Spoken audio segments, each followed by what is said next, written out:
반갑습니다. 비도 오는데 먼 길을 오시느냐고 수고 많으셨습니다. 목사님들 반갑습니다. 네. 오늘 말씀은 참 우리 목회자들에게 무거운 말씀이죠.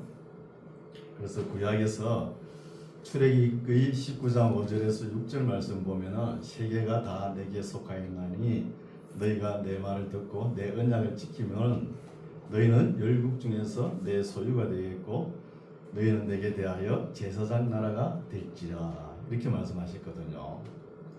이 말씀을 이스라엘 백성들이 안 지켰죠. 구약의 중심적인 말씀은 레위기 말씀이거든요. 레위기 말씀을 주신 분이 누구냐? 어떤 분이신가? 창세기 말씀이죠.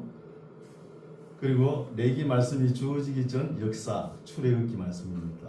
그리고 레위기 말씀은 언약, 약속의 말씀이고 레위기 말씀을 가지고 이제 하나님께서 인도하시는 대로 따라해 보는 거예요. 이게 훈련 도감이죠. 이게 민수기입니다. 또 레위기 말씀을 이제 다시 설명하는 거예요. 다시 설명하고 설교하는 말씀이 신명기입니다. 신명기. 그래서 이제 모세는 가나안 땅에 들어가지 못하죠. 못하니까 여호수아 보고 제발 가나안 땅에 들어가거든 딴 거 하지 말고 정기 면제년 제7년 초막절마다 남녀 노소 유치 나그네까지 다 모아놓고 하나님의 말씀을 낭독하라 그랬거든요. 그 말씀 낭독하지 않았잖아요. 그러니까 어려운 역사서가 진행되죠. 여호수아, 사사기, 룻기, 사무엘 상하, 열왕기 상하, 역대 상하. 역대 상하를 에스라가 기록했다 그러면은 그 바벨론에서 민족 중흥의 역사적 사명을 띠고 고국 땅에 와가지고 역사적 필름을 거꾸로 돌려보는 거예요. 유대 역사를 돌려보면은 다윗과 솔로몬 시대가 제일 부강했거든요. 그 시대를 한번 만들어 보려고 에스라가 와 보니까 공기가 심상치 않은 거예요. 1차 포로기한 때 536년에 수룹바벨과 대제사장 여호수아가 기한했죠. 했는데 공기가 이상한 거예요. 대제사장 여호수아부터 이방 여인을 취해가지고 아내를 삼고 자식을 놓고 사는 거예요. 그래서 에스라가 이걸 보고 통탄하면서 3개월 동안 숙청하죠. 척결하죠. 이방 여인을 다 자기 나라로 돌려보냅니다. 돌려보내니까 친정 가면은 오빠 동생이 있잖아요. 와가지고 예루살렘 성벽을 무너뜨리는 거예요. 에스라가 진퇴양난에 빠져 있는 거예요. 그래서 페르시아에 있는 느헤미야에게 도움을 청하죠. 느헤미야가 446년에 오죠. 3차 포로기야. 와보니까 성벽이 다 무너져 있는 거예요. 그걸 52일 만에 완성하고 나무 책상에다가 에스라와 느헤미야가 성경 말씀을 낭독하는 거예요. 그게 몇 년째예요? 860년이 지나가는 거예요. 860년이 지나가는 거예요. 모세가 여호수아에게 제발 하나님 말씀을 낭독하라 그러는데 여호수아가 못했잖아요. 땅 나오는 게 바빠가지고. 이런 역사가 진행되는 거예요. 1차 포로기한과 2차 포로기한 사이에 79년이라는 세월이 지났잖아요. 그때 남자가 독차하는 것이 좋지 않죠. 바벨론 문화권에 있어가지고 부인들이 안 따라온 거예요. 그리고 에스더 사건이 터지지 않습니까? 하만의 계략에 의해서 유대 민족이 멸절할 뻔했잖아요. 그래도 똑똑한 여자가 하나 있기 때문에 죽으면 죽으리라 하고 나라를 구원하지 않습니까? 그리고 하나님의 말씀을 잘 듣고 순종하고 복받은 사람들이 시가 쓰지요. 욥기, 시편, 잠언, 전도서, 아가서 그렇죠. 그래도 하나님께서 이스라엘 백성들을 사랑해가지고 이방 사람들은 어떤가 해가지고 연자를 보냅니다. 요나를 먼저 보냈죠. 선지자인데 하나님께서 보낸 지역을 가야 되는데 엉뚱한 배를 타가지고 가죠. 가서 또 바르게 전해야 되는데 한 3, 4일은 전해야 되는데 하루 반 뭐 전하는지 못하는지 뭐 그렇게 전하는 거예요. 그래 전했는데도 전하는 사람은 개떡까지 전했는데 듣는 사람은 찰떡까지 듣는 거예요. 아, 듣고 왕으로부터 짐승까지 조복을 입고 회개하지 않습니까? 그 역사가 150년간 니느웨 역사가 더 연장되지 않습니까? 그리고 아모스, 호세아, 요엘, 미가, 나훔, 이사야, 하박국, 오바댜, 스바냐 보내도 안 되죠. 안 되는 거예요. 이스라엘 사람들은 웃겨요. 살아있는 선지자는 때려 죽이고 있죠. 죽은 선지자를 존경하죠. 그런 거예요. 그래서 예레미야가 눈물로 호소합니다. 호소해도 안 되죠.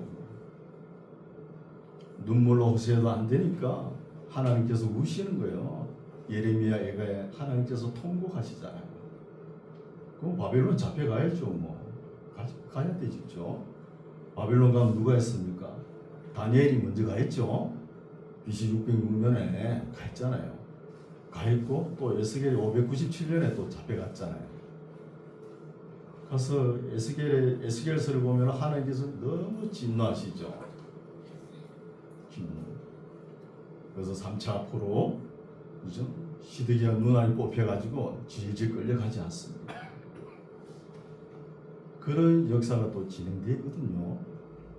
그래서 바벨론 생활을 지내다가 학계의 스가랴가 나오죠. 산에 나무를 베어가지고 빨리 성전을 완성하라. 스룹바벨 성전이 BC 516년에 완성되지 않습니까? 이런 역사 속에서도 이스라엘 백성들은 정신을 못 차리고 하나님을 떠나는 거예요. 그래도 하나님께서는 첫사랑을 못 잊었죠. 못 잊습니다. 그래서 성전을 완성하고 뭐가 되는 것 같은데 또 안 되죠. 말라기 선지자가 한 소리가 뭐라 그래요? 주께서 어떻게 우리를 사랑하셨나이까? 개들죠. 하나님께서 말을 못 하시는 거예요. 내가 그래도 너희들 사랑한 거 아니냐? 어떻게 우리를 사랑했습니까? 대드는 거예요. 하나님께서 기가 막히고 말문이 막혀가지고 침묵하시는 거예요. 400년 역사가 침묵되죠. 그때 세상 인물들이 많이 나죠. 서양에는 그 말쟁이들, 철학자들, 탈레스, 아나시만드로스, 아나시메네스, 피타고라스, 소크라테스, 플라톤, 아리스토텔레스 이런 사람이 나오고, 동양에는 공자, 맹자, 순자, 노자 이런 사람들이 나잖아요. 그래서 하나님께서 내가 때가 되면 엘리야를 보내겠노라 하면서 엘리야를 보냈죠. 세례 요한이 오고 우리 예수님께서 오시는 거예요. 와서 예수님에 대한 복음이 마테마가 누가? 요한복음 썼죠. 이 복음서를 잘 듣고 순종하여 하나님의 복음을 들고 나간 사람들의 행적이 사도행전입니다. 사도행전 산맥이 베드로와 바울이죠. 우리도 목회를 다 끝나고 29장 우리가 써야 됩니다. 29장 사도행전 쓰십시오. 네, 쓰셔야 됩니다. 그래서 바울의 행적을 살펴보겠습니다. 바울의 서신서 13권이 나오죠. 바울이 2차 전도 여행 때 고린도에서 데살로니가 전서를 기록하고 또 갈라디아서는 아직도 신학적으로 정리가 안 됐죠. 북갈라디아서, 남갈라디아서 하면서 언제 기록된지 모르는 거예요. 그리고 그것도 바울이 기록했잖아요.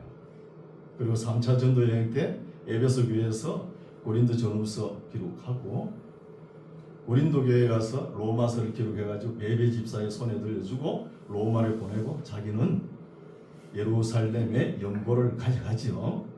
가져갔다가 가이사라 감옥에 2년 동안 투옥되지 않습니까? 바울이 나는 로마 황제에게 재판을 받겠습니다 하니까 로마로 가죠. 로마를 가는 게 얼마나 험난합니까? 로마 가서 1차 가택 연금이죠. 바울은 나갈 수 없지만 밖에서 오는 손님들은 얼마든지 맞이하지 않습니까? 거기서 서신의 요한, 에베소서, 골로새서, 빌립보서, 빌레몬서를 기록하지 않았습니다. 기록하고 잠깐 놓이죠. 놓이고 바울이 디모데를 그레데에 떨궈두는 거예요. 그 거짓말쟁이 자기 배만 생각하는 거. 그 그레데에 떨궈주고 또 디모데는 에베소에 떨궈두죠. 그리고 라오디게아, 히에라폴리스, 골로새 교회를 두루 순회하고 드로아를 거쳐서 목이 마르네요. 시간이 급해가지고 좀 빨리 전하려는 거. 천천히 하세요. 그래서 히에라폴리스 골로새 교회를 순회하고 드로아를 거쳐서 사무들에게 네아폴리를 거쳐서 빌립보로 갑니다. 빌립보 지역에서 디모데 전서를 기록합니다. 바울이. 그리고 마게도니아 지역을 쭉 내려가죠. 아볼로니아, 네아폴리를 지나가지고 암피볼리를 지나가지고 데살로니가 지역에서 디도서를 기록합니다. 디도서를 기록하고 난 뒤에 바울이 니고폴리에서 겨울 집회를 준비했는가 봐요. 겨울 집회를 끝냈는지 겨울 집회 하다가 2차 감옥, 마메틴 감옥에 투옥되는지 모르겠어요. 바울의 행적은 거기까지거든요. 거기까지. 그래서 2차 감옥에 투옥됩니다. 마메틴 감옥에. 마메틴 감옥은 돌 있죠. 돌. 청석, 돌 중에서 가장 야문 있죠. 청석 돌을 갖다가 쪼아가지고 만든 거예요. 그 감옥에는 창문이 우리 성경책 반 크기만한 거, 그 문이 하나 딱 있는 거예요. 이 문은 사형 집행장으로 가는 문이에요. 그거밖에 없는 거예요. 그 밖으로 탈출한다는 생각을 할 수 없는 거예요. 그래서 바울이 디모데 후서를 보면은 외투를 가져오라 그러죠. 또 가죽종이에 쓴 그 책을 가져오라 그러고. 왜 외투를 가져오라 그러면 이탈리아 반도도 우리 한반도와 비슷하지요. 기후가 9월 한 14일 15일 처서가 다 보면 바닥에서 찬기가 올라옵니다. 그게 앉아 있으면 밑에서 송곳으로 찌르는 것 같아요. 그래서 바울이 어느 날 아침에 특식이 나온 거예요. 특식이 나오면은 사형수들은 그냥 선 자리에서 오줌을 누는 거예요. 오줌을 부들부들 떨면서 대변을 보는 사람도 있잖아요. 얼마나 두려우면. 근데 바울 성품으로 봐서는 그 특식을 맛있게 드신 것 같아요. 하나님께서 오늘 내게 멜류관을 주시는 날이구나 하면서 우리 같이 식사합시다 하고 드신 것 같아요. 그래서 바울이 이제 사형장으로 가죠. 사형장으로 가면은 나무 같은 그 기둥이 있는데 거기다 목을 딱 올려놓으면 위에는 큰 칼이 있죠. 칼을 씹은 있죠. 그 칼 같은 거, 안 그러면 도끼 같은 거 씹은 칼이 탁 내려와가지고 한 번에 딱 잘라줍니다. 그게 은혜죠. 네, 참수예요. 왜요? 로마 시민권이 있기 때문이잖아요. 우리 예수님께서 지신 십자가를 지어보세요. 얼마나 고통이 심하겠습니까? 얼마나. 그래서 바울 서신 다 기록하고 이제 공동 서신 히브리서는 누가 기록했는지 몰라가지고 있죠. 애를 먹은 서신서죠. 히브리서 이제 야고보서 믿음에 대해서 이야기하고 베드로 전후서 믿음 그냥 그대로 있지 말고 좀 걸어 성장하라고 그러죠. 베드로 전후서. 그리고 요한 1, 2, 3서 사랑, 하나님은 사랑이시라. 그리고 유다서 2단을 경계하고 마지막으로 요한 계시록. 제가 창세기부터 다 했죠. 네, 빨리 합니다. 그래서 제가 이런 말씀 왜 드리냐 하면은 본문 들어가겠습니다. 18장 내가 이 책의 예언의 말씀이라 해가지고 계시록만 있는 게 아닙니다. 창세기부터 다 지금까지 계시록까지 몽땅 다예요. 이 말씀을 어떻게 하라고요? 듣는 각인에게 전가하노니 만일 누구든지 이것을 외에 더하면 하나님이 이 책에 기록된 재앙들을 그에게 더하실 터이라는 거예요. 그리고 에스겔 24장 보면은 하나님께서 진노하시죠. 녹슨 가마를 걸으라 그럽니다. 에스겔 보고 녹슨 가마 같으면 우리 생각나죠. 시골에 큰 가마솥 있잖아요. 그게 녹이 썰어 있으면 우리나라 같으면 어떻게 해요? 돼지고기를 끊어 와가지고 그 아궁이에 장작불을 떼가지고 시뻘게 달아 있잖아요. 달아 있을 때 돼지고기 슥 문지르면 녹이 부시락부시락 일어나죠. 그 녹이 뭐예요? 이스라엘의 제약이에요. 하나님께서 그것도 부족해가지고 거기다가 삶아라 넣어가지고 삶는데 불을 더 떼라. 아주 더 떼라. 빼가 막 흐물흐물하고 떼라는 거예요. 이렇게 진노하십니다. 이런 저주가 있는 거예요. 우리가 성경 읽을 때 하나님께서는 사랑이시니까 좋으신 하나님, 이래도 좋고 저래도 좋고 이런 하나님으로 생각하는데 성경 읽어보면 그렇지 않습니다. 아가페적인 사랑만 있는 게 아니에요. 하나님께서 첫사랑이 이루어지지 않아가지고 이렇게 역사가 성경책이 돋보여진 거 아닙니까? 하나님의 사랑은 내면에 들다 보면 에로서적인 사랑이 더 짙다는 거예요. 더 많습니다. 에로서적인 사랑이. 사랑이 이루어지지 않으면 내 첫사랑 이스라엘 누가 손만 대봐라. 내가 가만히 두나 말이야. 죽여버리지. 이런 마음이에요. 하나님 마음.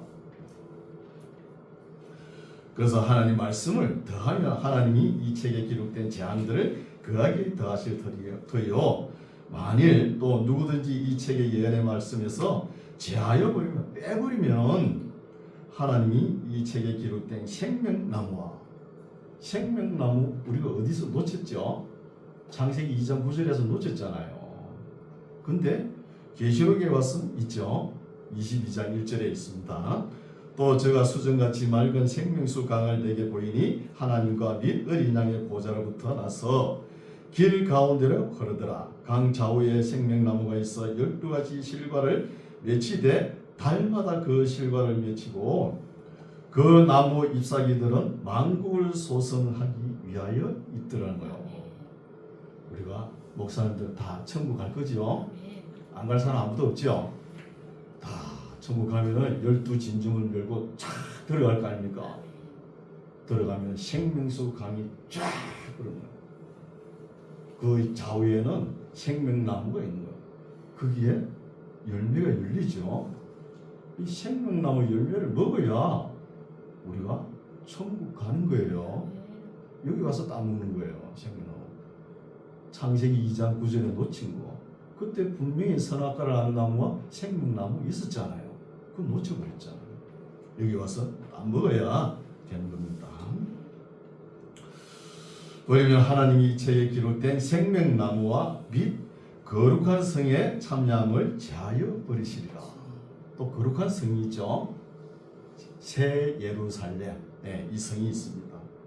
21장 16절에 보면은 계시록 21장 16절에 보면은 그 성은 네모가 반듯하여 장광이 같은지라. 그 갈대로 그 성을 청량하니 12,000 스타디온이요 장과 광과 고가 같더라. 정방향이죠. 정사각형. 그래서 1스타디온은 200m가 됩니다. 200m. 그래서 12,000 스타디온이라고 그러면 2,200km에서 2,400km 이 정도가 되거든요. 그러면 5,500리에서 5,600리 정도 돼요. 그런데 한반도 땅이 22만 평방킬로미터잖아요. 그러면 한반도 크기에 우리나라 한반도 크기의 2배가 되는 거예요. 천국이 그렇지 않나 이렇게 생각하죠. 천국의 수도 예루살렘이 이만하다는 거예요. 크기가. 그래서 여기에 생명수 열매를 먹지도 못하고 새 예루살렘에 들어가는 것을 어떻게 한다? 제하여 버린다는 거예요. 목사님들 늦게 먹기 시작하셨죠? 그러면 바르게 해야 되는 거예요. 바르게 하시기 바랍니다. 이 말씀은 오늘날 목회자에게 법정의 최고형의 말씀이에요. 아니, 천국에 가는데 천국의 입구에서 오바다 선지자가 아무개 목사, 너는 내가 기록한 거 왜 한 번도 안 읽어봤노? 이러면 어떻게 할 거예요? 얼굴이 떳떳할 거 아닙니까? 또 옆에서 서바냐 선지자가 내 것도 안 읽어봤다고 말해요. 아, 그러면 어떡합니까? 얼굴을 들 수 없겠죠. 목사가 돼가지고 성경을 막 자기 생각대로 빼먹고 자기 생각도 더해버리고 이렇게 하지 말라는 거예요. 그래서 어떤 사람이 그 정무라 했잖아요. 그림을 그 정무라 그림을 그걸 이제 사가 왔는데 그 그림을 집에 똑바로 그려놓든지 까꿀로 그려놓고 그 뒤다보고 그림이 좋다고 감상하는 거예요. 그럼 이렇게 바르게 그는 것은 우리들의 각자 몫입니다. 기도하겠습니다. 거룩하신 하나님, 은혜와 진리를 감사합니다. 주의 종의 본분을 하나님의 말씀을 더하거나 빼거나 가감하지 아니하고 원 목적대로 바르게 선포하는 주의 종들이 되게 하옵소서. 예수님 이름으로 기도드립니다. 아멘.